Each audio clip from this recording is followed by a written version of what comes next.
It was pointed out earlier that the 2022 Green Bay Packers were 3-6 at one point, much like the 2023 Green Bay Packers. And then in 2022, they pulled off a relatively improbable victory against Dallas. And now they've got the Los Angeles Chargers on the schedule. Methinks that this new era of Packer football may not be that different after all. What's up, everybody? Welcome to another episode of Lombardi Time Brews, where I'm your host, John Del Rey. Today, diving into the numbers and taking a look at Chargers versus Packers, a game happening at Lambeau Field this coming Sunday. First, though, some injury news, and it's not exactly all great for the Green Bay Packers with a new development today. The questionables for the Packers officially are going to be Jaire Alexander. He's been practicing for the last couple of days. That's good. Quay Walker also has been practicing for the last couple of days. Also good. But the bad added to the questionable is Rashawn Gary. Suffered some kind of shoulder injury during practice today. We did not get many details from Matt LaFleur in his post-practice press conference. He just said that it occurred on a little mishap and that there is no long-term concern at all. And if he can go, he will go. But there is indeed a shoulder injury, so he's getting a questionable tag. Certainly not great news in a game that they really need Rashawn Gary. I'll also point out that having Quay Walker could be incredibly important. Zach Cruz wrote on Twitter that Austin Eckler is averaging 11.6 yards per catch on catches behind the line of scrimmage. In other words, he makes people miss 11.6 yards per catch on catches that he makes behind the line. Packers could use someone like that, don't you think? And Quay Walker, that is your music, is one of the best tacklers on the team. They are going to need his speed and his tackling ability on plays just like that.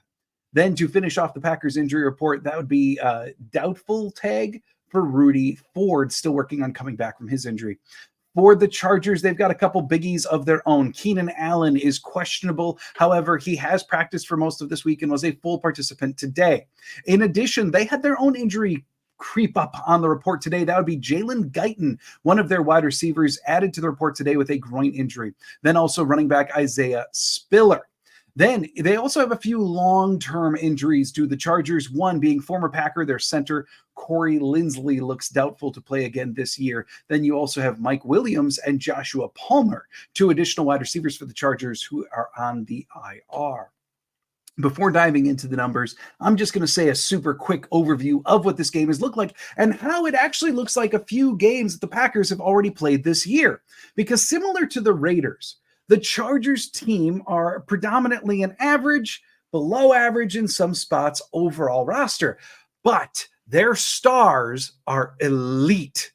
Their stars shine bright. For the Chargers, they just don't have them at every position, kind of like the Raiders. Then, in some ways, looking at last week's game against the Steelers, they're the anti-Steelers. The Steelers were a team that ranked near the bottom in almost every statistical category involving yardage and even points. But they were a team that knew how to win, limiting turnovers, limiting penalties, very, very clean team, a team that they always seem to do just enough to win. Well, the Chargers have some very high rankings while having a losing record. So let's talk about that record a little bit. The Chargers happen to be 4-5 on the season. They've racked up wins against the Vikings, Raiders, Bears, and Jets. And they've suffered losses at the hands of the Dolphins, Titans, Cowboys, Chiefs, and Lions. Little interesting tidbit, little interesting schedule quirk for you. 4 of their 5 losses have been by 4 points or less.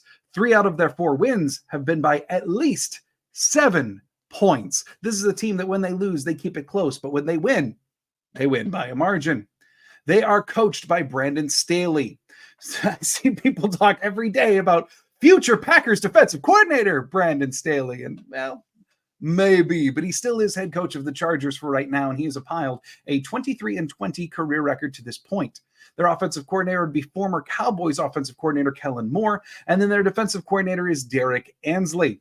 In taking a look at this roster, just looking at how they're different, they did lose some talent, especially on the defensive side of the ball. They lost in free agency Bryce Callahan, Nasir Adderley, Drew Tranquill, and Kyle Van Noy, while only adding in free agency Eric Kendricks this past offseason, the former Viking.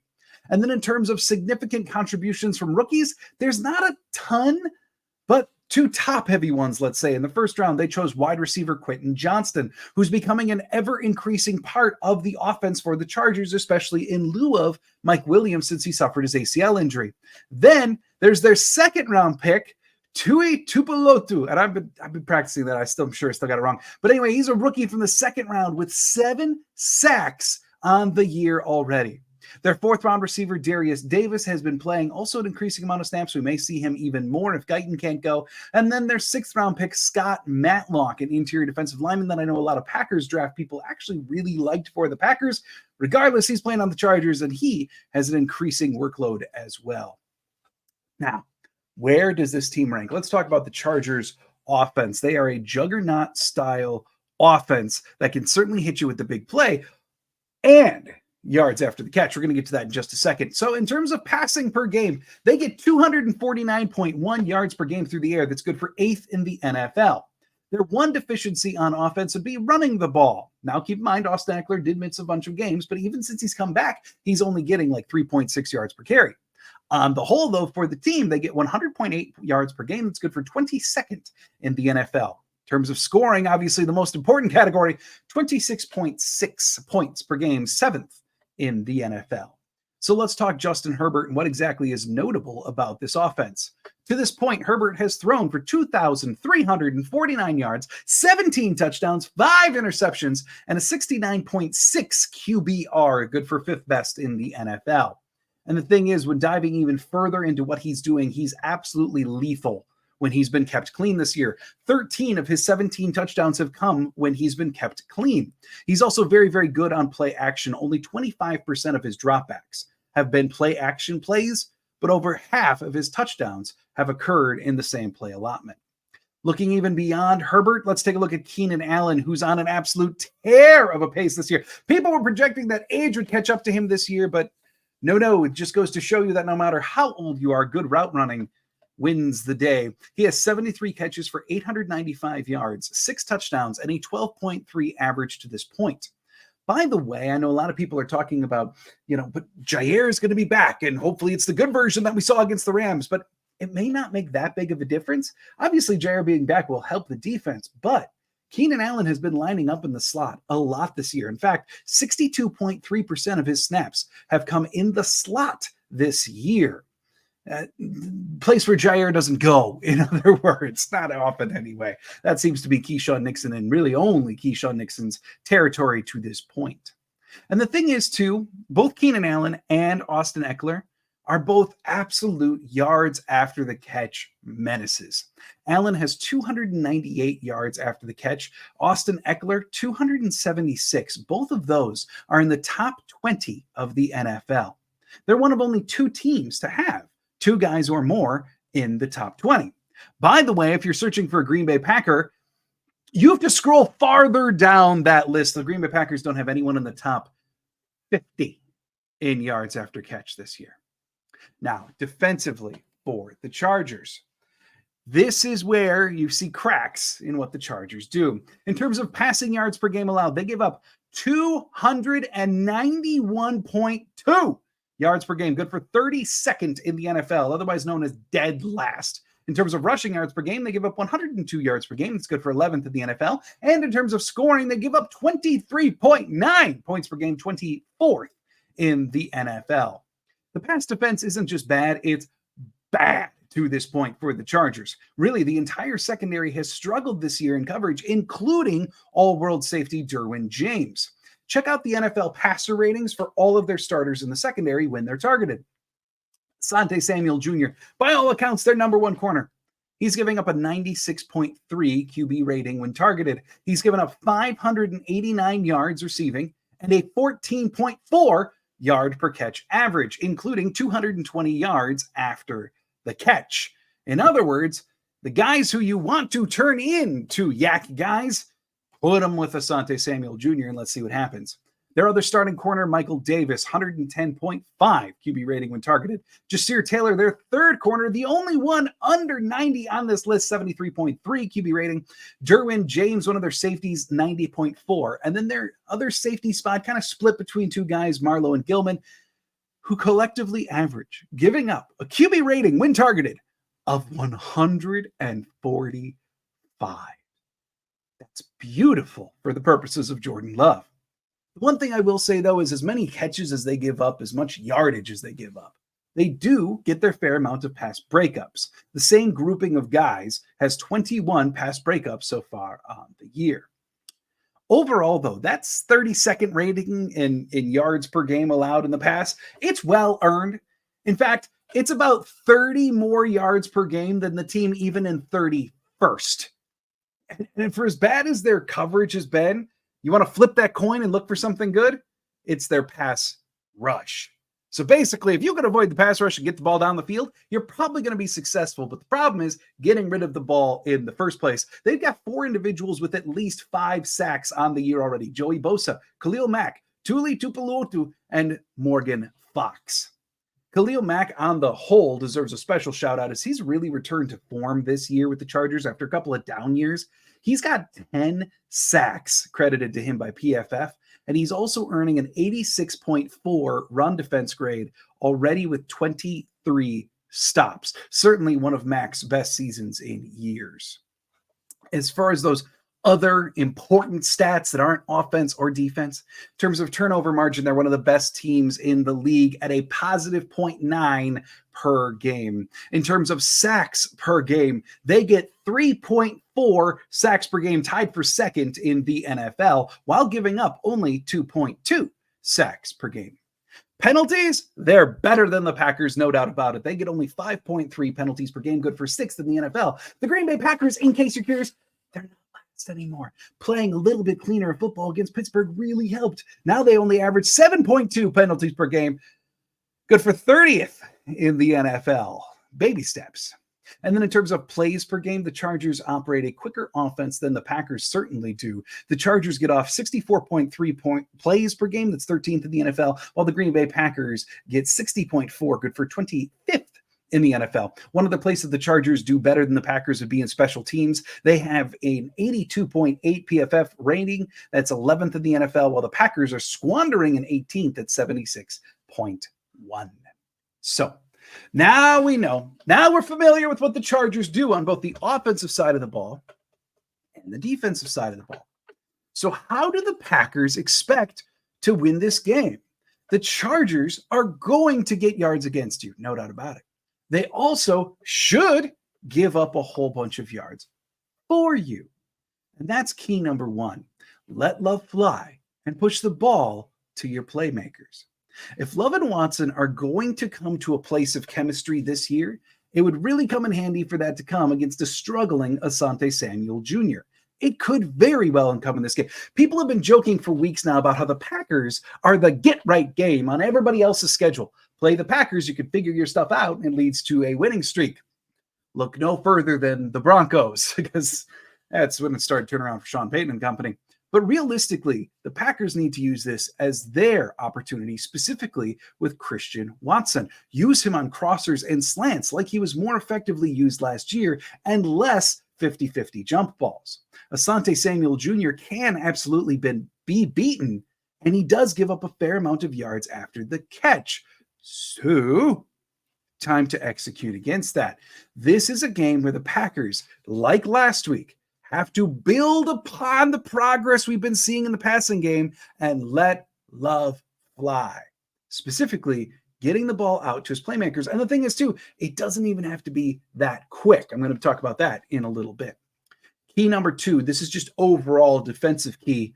Swarm.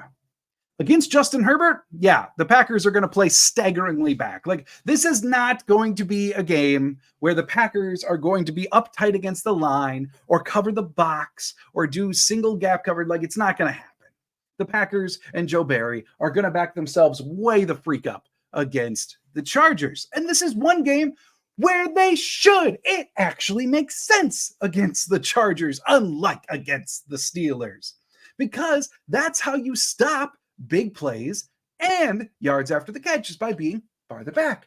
The thing is, though, where the Packers fail in that plan a lot isn't necessarily just in the plan of being back. Where they fail is in being back and then not actually bringing down the ball carrier that's in front of them. 16 missed tackles against Pittsburgh last week was a new season high. But if you go back and look at some of their other losses, the games that they lose are the games that are littered with missed tackles. So this is one game going against such an explosive offense, an offense that is going to complete it to Austin Eckler behind the line of scrimmage and then just let him make people miss for you. Swarm, tackle. It's the overall defensive key of this game. I already know. Like, look, don't get angry when they give up yards. They're going to give up yards to Justin Herbert. Austin Eckler is going to get his in this game. Keenan Allen is going to break free a couple times. It's going to happen. But what the Packers can do is control the amount of damage by actually bringing the ball carriers down. It has to occur this week. If it doesn't, they lose this game. Key number 3, protect, protect, protect. I already went over the pass rush numbers for the Chargers. They're very, very good. They've got multiple guys who do it very, very well. They're not only one of the top teams in getting pressures, but they actually also finish their pressures in getting sacks, something the Packers are still working on.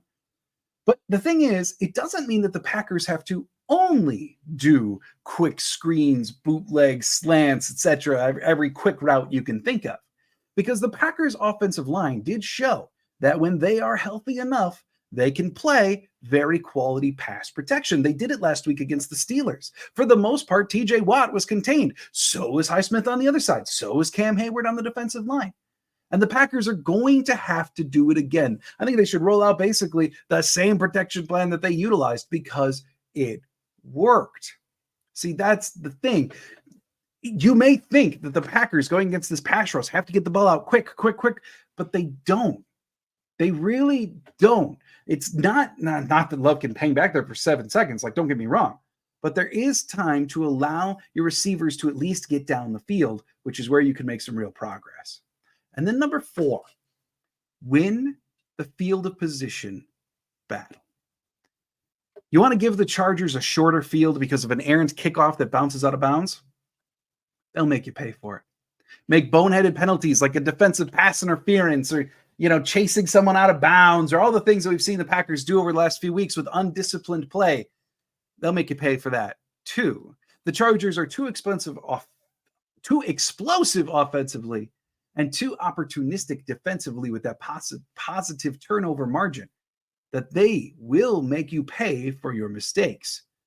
And if the Packers allow themselves to get backed into a corner because of basically self-sabotage, then they don't really stand a chance to win this game. If the Packers are going to win this foot race against an explosive offense, then they need to at least have equal starting position. Something that at times has been difficult for them, but something that when the Packers win, they generally win. It's not a coincidence. So overall, my final thoughts on this game.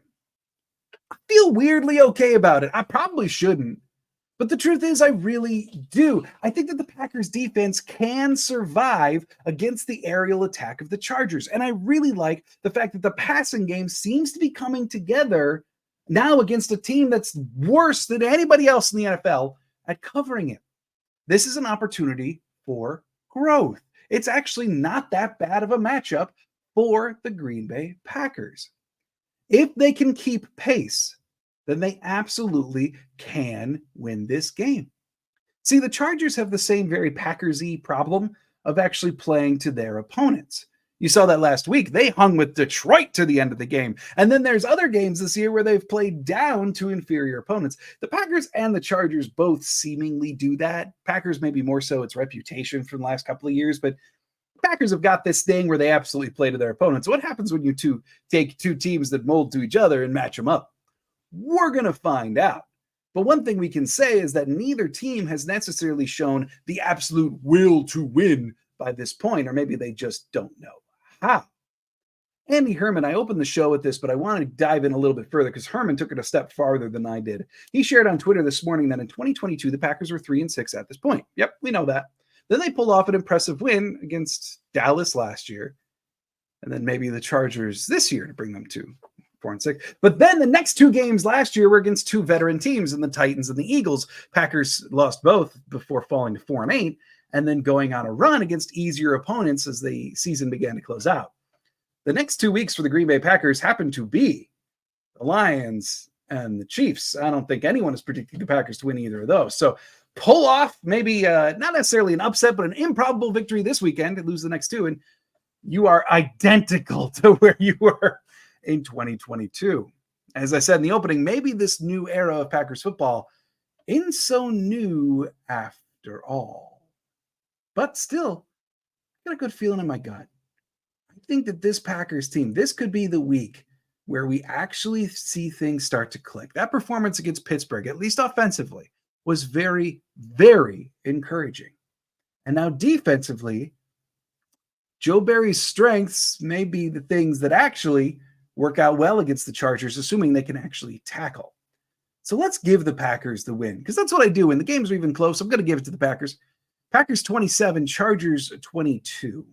Hosting a watch party on Sunday. Make sure you attend. Claudia will be here for the second half. But please, hang out for the watch party. We've been having a great time with them. Same people there every week. It's an awesome time. We'd love some more people too. Thank you so much for checking out Lombardi Time Brews today. I do hope you have an absolutely fantastic weekend. I'll see you on Sunday for the watch party. And as always, go Pack Go.